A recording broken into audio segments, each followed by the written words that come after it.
일단은 식습관이 나쁘면 그 텔로미어 길이가 짧아지게 되는데 그 원인이 뭐냐면 산화 스트레스를 증가시켜서 몸 안에 활성산소를 많이 만들어요. 그럼 활성산소를 통해서 우리가 DNA에 손상을 일으키거나 아니면은 나쁜 염증 물질이 몸에 많이 생기게 됩니다.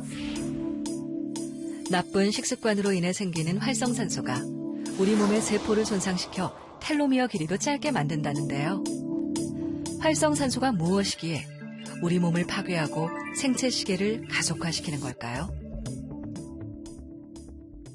네, 우리가 호흡을 할 때 그 몸속으로 들어온 산소가 에너지를 만들기 위해서 산화 과정을 거치는데요. 이 과정을 거치면서 이제 산소가 불안정하게 되고 이것을 우리가 활성산소라고 부릅니다. 불안정한 산소라는 활성산소. 활성산소가 우리 몸에 들어와 세포에 어떠한 영향을 주는지 활성산소의 위험성을 실험을 통해 알아보기로 했습니다. 인간의 세포 형태와 흡사한 세포를 갖고 있다는 제브라피쉬.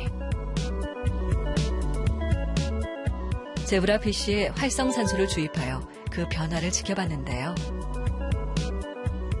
8시간이 흐르자 부글부글 거품이 올라오더니 이내 죽어버리는 제브라피쉬. 이 살아있는 제브라피쉬에게 이 활성산소를 주입했을 때 이렇게 이제 주입된 활성산소 부분에서 이 조직의 개사가 일어나고요. 그리고 이렇게 조직이 부풀어 오르고 그래서 그 DNA나 단백질이 손상돼서 이 활성산소의 위험성을 잘 보여주고 있습니다. 활성산소가 세포에 어떤 영향을 주는지 자세히 관찰해보기 위해 제브라피쉬의 세포를 추출하여 세포에 직접 활성산소를 주입해봤는데요. 활성산소를 주입한 제브라피쉬의 세포가 점점 까맣게 변하더니 폭발하듯 터져버립니다. 네, 이번 실험은 그 제브라피쉬로만 이루어진 실험이지만 이 현상은 우리 사람의 몸에서도 똑같이 일어날 수 있습니다. 이처럼 과도하게 생성된 활성산소는 우리 몸 곳곳의 세포들에 심각한 손상을 주는데요. 활성산소가 일으키는 가장 대표적인 질환은 고혈압, 그리고 뇌졸중과 심근경색을 일으키며 신장과 간을 공격해 심부전증과 간경화, 심지어 암까지 일으킬 수 있습니다. 산화적 스트레스는 근데 다양한 손상을 일으킬 수가 있고 당연히 염색체에도 손상을 줄 가능성이 있습니다. 그러면 텔로미어에도 상당 부분 손상을 일으킬 개연성이 충분히 있다고 봐야죠. 특히 활성산소를 줄이고 항산화력을 높이기 위해서 저는 하루에 5가지 색깔의 야채와 과일을 골고루 섭취하도록 권장하고 있는데요. 다양한 비타민과 폴리페놀이 풍부한 컬러푸드가 바로 대표적인 항산화 식품이기 때문입니다. 텔로미어 건강을 지켜주는 항산화 영양소, 비타민 C와 비타민 E, 그리고 리코펜 등이 대표적이며 이들이 풍부한 토마토와 아몬드 등은 항산화 슈퍼푸드로 각광받고 있는데요. 슈퍼푸드로 손꼽히는 토마토. 가장 큰 이유는 빨간색 항산화 영양소인 리코펜 때문인데요. 활성산소를 배출시켜 젊음을 유지시켜줄 뿐 아니라 암을 예방하는 효과까지 있습니다. 아몬드가 체중 관리에 도움을 준 걸까요? 우리는 게이오 대학 이노우에 히로요시 교수를 만났습니다. 음식과 건강의 조예가 깊어 다양한 항산화 식품을 연구해 오던 중에 아몬드의 효능에 주목하고 있었는데요. 직접 아몬드 실험도 했다고 합니다. 32名のですね、方々に参加していただいて、1日 25g を6ヶ月間食べていただいて、食べる前、そしてちょうど3ヶ月、そして6ヶ月後ですね。この時にいろんな測定、血液検査なんかをさせていただきました。 아몬드를 섭취했을 뿐인데 6개월 동안 아몬드 실험 참가자들 평균 몸무게가 69.7kg에서 66.3kg으로 3.4kg 정도 감량 효과를 봤다고 합니다. 酸化を防ぐという意味ではビタミン E と呼ばれるものがたくさん含まれているわけですね。他の食品に比べるともう圧倒的にビタミン E が多いんですね。ビタミン E はよくご存知のように脂溶性ビタミン、油に溶けるビタミンなので細胞の膜の方でですね、我々の、細胞を酸化から守ってくれるわけです。 지난 2017년 진행된 한 연구에서도 아몬드 섭취가 콜레스테롤 수치 등 혈중 지질 지표 개선에 도움이 된다고 밝혔는데요. 그 이유가 무엇인지 논문 연구자를 만나 직접 들어봤습니다.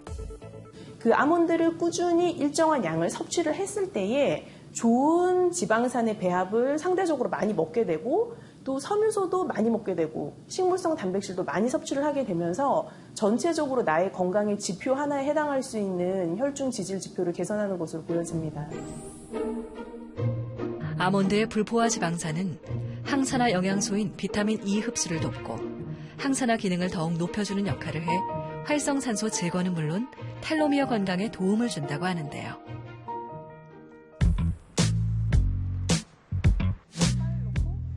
활성산소를 줄여줘 생체 시계를 천천히 가게 하는 건 항산화 식품만이 답은 아닙니다. 운동 역시 건강한 젊음을 유지하는 비결인데요. 헬스 트레이너이자 피트니스 모델로 활약하고 있는 김효라 씨. 그래서 지금도 헬스 트레이너 활동과 별개로 자신의 운동도 빼먹지 않고 꾸준히 하고 있습니다. 그런데 예전엔 이 운동 때문에 건강이 나빠진 적이 있었다고 합니다. 김효라 씨는 학생 시절 현대무용을 전공하며 운동에 누구보다 열심이었다고 하는데요. 그러나 대상포진을 앓는 등 건강은 최악이었다고 합니다. 무용을 하니까 이제 조금 다이어트 위주 운동이 필요해서 일찍 점심 먹고 바로 나가가지고 그때서부터 거의 저녁 늦게까지 했던 것 같아요. 운동의 강도가 너무 지나치게 높거나 또는 1시간 반 운동을 연속으로 이렇게 하게 될 경우에는 바로 이 활성산소의 전 단계가 되는 젖산이 많아지게 되겠는데요. 이 젖산이 초기에는 근육에 침착해서 근육통만 일으키지만 계속 운동을 고강도로 많이 하게 되면은 혈관 속에 침착을 하게 되고 더 이상 하게 되면 간에까지 침착을 하면서 결국 활성산소를 높이게 되겠습니다. 서울대에서 발표한 논문에 따르면 고강도 운동은 산화 스트레스를 증가시켜 텔로미어 길이에도 영향을 줄 수 있다고 밝혔는데요. 즉, 지나친 운동은 독이 된다는 것. 남들과 운동 시간만 단순히 비교해도 2배 이상. 직업 특성상 운동 강도도 강할 수밖에 없는 김효라 씨. 하지만 지금은 그 흔한 감기조차 걸리지 않을 정도로 건강한데요. 예전과 어떤 차이가 있는 걸까요? 예전에 무용할 때서부터 뭐 격한 운동이나 뭐 여러 가지 운동을 많이 했어서 아팠었던 기억들이 너무 많기 때문에 제가 균형을 맞출 수 있는 조금 더 식단을 보유한다든지 그래서 조금 더 진짜 많이 잘 챙겨 먹는 편인 것 같아요. 꾸준한 운동과 더불어 식단을 신경 쓰게 되자 건강이 찾아왔고 지금도 여전히 지켜가고 있다는데요. 잘 식단을 지켜서 먹었는지 나중 보면은 쭈루룩 보면은 뭐 못 먹은 것도 있고 약간 건강 상태를 체크하려고도 이거를 항상 찍기도 하거든요. 텔로미어 건강을 지켜주는 운동과 식습관을 동시에 함으로써 건강을 지켰을 뿐만 아니라 저탄수화물, 고단백질 식단으로 피부가 부드러워지고 외모가 전보다 더 어려 보이는 등 젊음도 덤으로 찾아왔다고 합니다.